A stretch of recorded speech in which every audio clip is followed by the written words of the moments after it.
Guys, Barrett Dahl here. Guys, I just wanted to make a video on a topic that I have always been very, very, very passionate about. It is a topic that has always been very dear and close to my heart. If you grew up around me in Oklahoma and you grew up around my family, you would know that I am very, very, very passionate about the topic of evolution. Specifically about teaching evolution to young people and minors, and children and people under 18 that need to hear it and that need to hear the truth. That is one of my biggest passions in life. In fact, it's so big and important to me, aside from maybe firearms, it's probably my number one passion in life that I care most about, okay? So I wanted to make a video here on what does evolution teach and what does evolution not teach, okay? So I have autism. My specific autism makes me very, very, very proficient and high functioning in the math and sciences area. I probably should have gone to OSSM, which is the Oklahoma School of Science and Mathematics, because they cater to people like me. They cater to people who are who specialize in the math and sciences and that test off the charts in the math and sciences. I was always involved in the science fair. I won the state science fair 4 times. I won the National Science Fair 3 times. I also went all the way to the World Science Fair and got runner-up. So that has always been my life and my strong area and my passion, specifically the areas of evolution. So throughout my schooling, throughout my colleges, getting all of my degrees, I studied under a man named Dr. Ron Scribner. Ron Scribner also performed a lung transplant on me when I was a child, when I was 8 years old. Later in life, he became my professor in college. Most of my evolution classes were with him.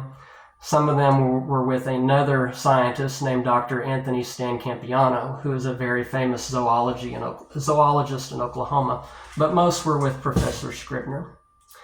So the topic of evolution.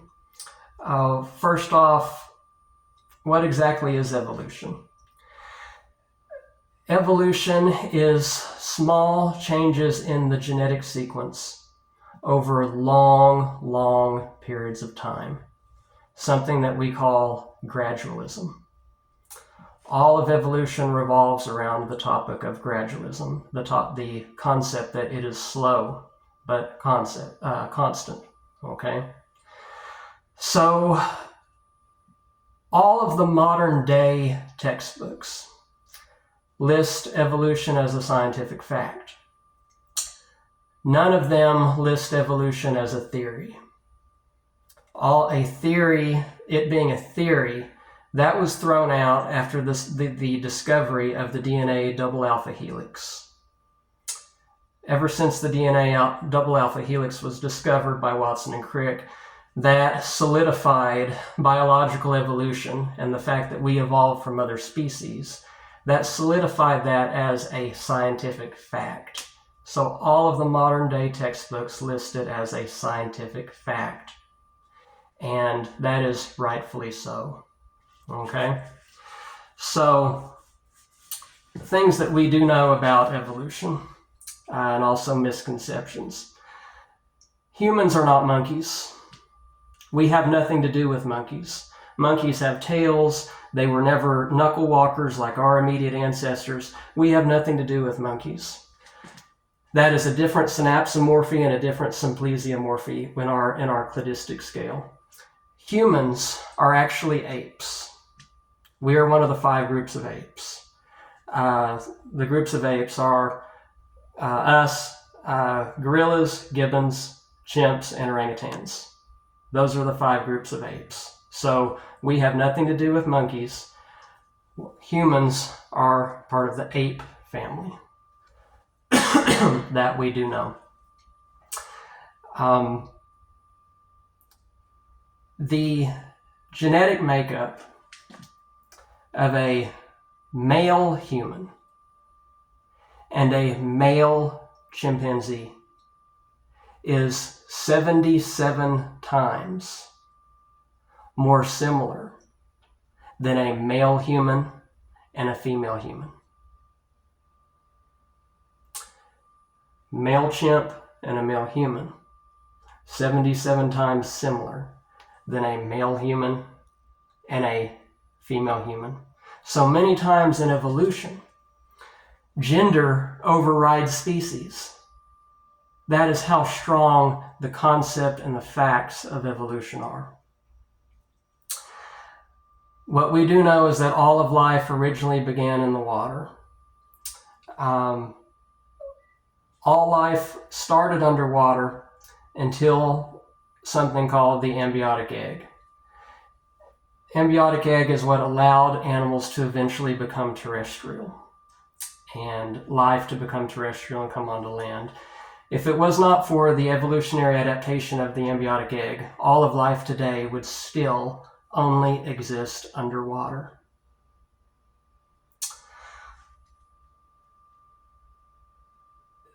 The age of the age of our species, Homo sapien. Our species has been here 6.1 million years. That we know. The age of the Earth, 4.6 billion years. We know that through radioactive carbon dating. Our species, Homo sapien, 6.1 million. We know that through genetic and DNA analysis and biochemical analysis comparing us to our closest ancestor, which is the chimpanzee and other apes.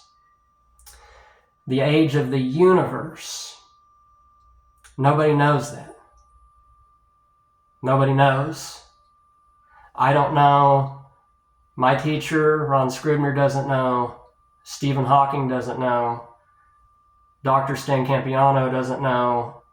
Carl Sagan doesn't know. Bill Nye doesn't know. Nobody knows. Humans do not have the capability of knowing when the Big Bang happened. What we do know that there was an explosion. After that explosion, all that existed was hydrogen and helium. All other elements evolved from hydrogen and helium, the fusion and fission of hydrogen and helium. And those amino acids eventually forming and our planet forming. And ice crystals and comets came and struck the Earth, creating crevices in our oceans. Those melted, created our oceans. So nobody knows the age of the universe. My advice to you is if somebody comes to you and says, I know what caused the Big Bang. I know who's behind it. I know who did it. I know who caused the Big Bang. It was this person or that. My advice to you is what you need to do. You need to turn around and walk away. Don't say anything to them. Don't debate them. What you need to do, you need to turn around and walk away. Because all we know is that an explosion happened. And then our Earth was eventually formed from elements, and then amino acids formed to cells, and that we evolved from other organisms. So guys, me as a scientist, I don't need to blame the Big Bang on a person or a deity or an entity or some being. To me, science is enough. I blame the Big Bang on the natural processes of science and evolution. I blame it on nature. I blame it on just a natural beautification of science, a natural beauty event of science. That's enough for me. I don't need to blame that on a person or a creator or a God. I don't need that. Science is enough for me. But if you are going around to elementary schools and telling kids that we did not evolve from other apes and other species, if you are telling them that and you are denying the facts of evolution and you are saying that we did not evolve from other creatures and other apes, then you're lying to them. You're lying to a child. You're hurting them. You're lying to them, you're harming their future, you're harming their intelligence, you're harming their entire well-being and their careers and their development as an adult. If you tell them that we have not evolved from other species, you're lying to them. And that, to me, should be illegal. So that's my stance on it, guys. It's something that I have always been very, very passionate about. Nothing in life works without evolution. Nothing. We live in an ever-changing world. The facts behind evolution, they're far, far beyond what the naked eye can see. A lot of people like the fossil record. They say, well, you can see from the naked eye phenotypically that this skull is similar to that skull and that skull and that skull. There are holes in the fossil record. There are not holes in the genetic analysis and the biochemical comparisons and the biochemical analysis of us and our other ancestors within the ape family. Humans are apes. We have nothing to do with monkeys. So there you go, guys. Thank you for listening. It's a topic that's always been very, very important to me, and I'm glad that I could finally share that with you. Any other questions about evolution or descent with modification or modification with descent, please let me know. There you go, guys. Guys, I'm Barrett M. Dahl. I'm from the big bad state of Oklahoma, and I do love and respect the facts of science, unlike many people in my home state. Okay? Till next time, thanks, guys. I'm very, very grateful that I have had a teacher and a professor in Oklahoma that has embedded me with such a huge respect for other species and where I came from and what my role is in the world. I cannot thank him enough for that. And I cannot be grateful enough to him for everything he has taught me, making me a more appreciative human being, making me a more sympathetic human being who is observational in nature, and being aware of what my role is in my ecosystem and in my biological community. He's done such a great job, and I could not ask for a better teacher. I could not ask for anything more. Thank you so much, Professor, for everything you've taught me.